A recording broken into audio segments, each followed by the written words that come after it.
Okay, we're talking now about gerunds as subjects.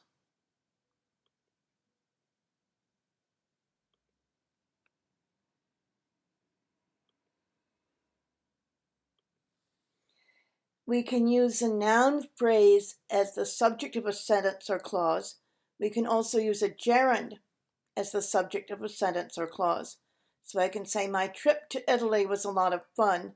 Here's the subject. And here I'm using a gerund. Traveling to Italy was a lot of fun. And notice that this is the singular verb after a gerund. A gerund is a singular noun.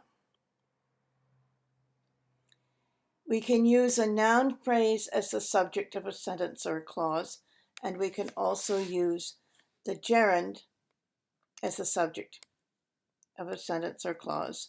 So many people say that vacations are now a luxury, and this is a plural, but when I do it with a gerund, many people say that taking a vacation is now a luxury. This is now a singular subject with a singular verb. Remember, we use not to make a gerund negative. Not seeing my family is hard for me. I think that not having enough money creates stress. Like a noun phrase, a gerund can also be used after the linking verb be. The gerund renames or redescribes the subject. So the key to success is, and then working hard is the gerund.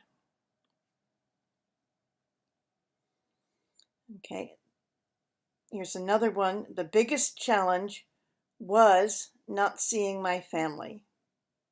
Okay.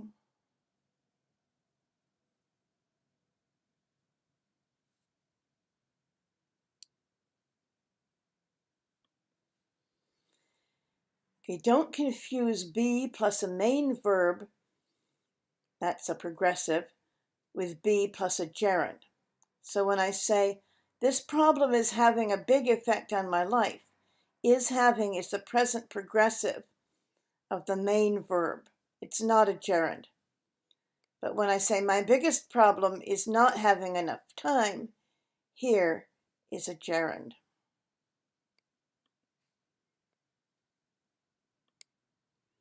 And here are some very common errors that people make that you want to be careful about. One is using the base form instead of the gerund.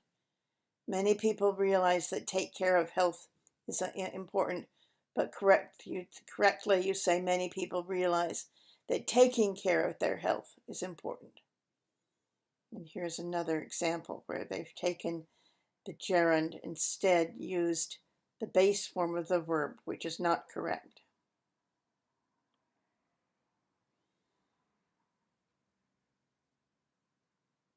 And another common mistake is to use this the plural verb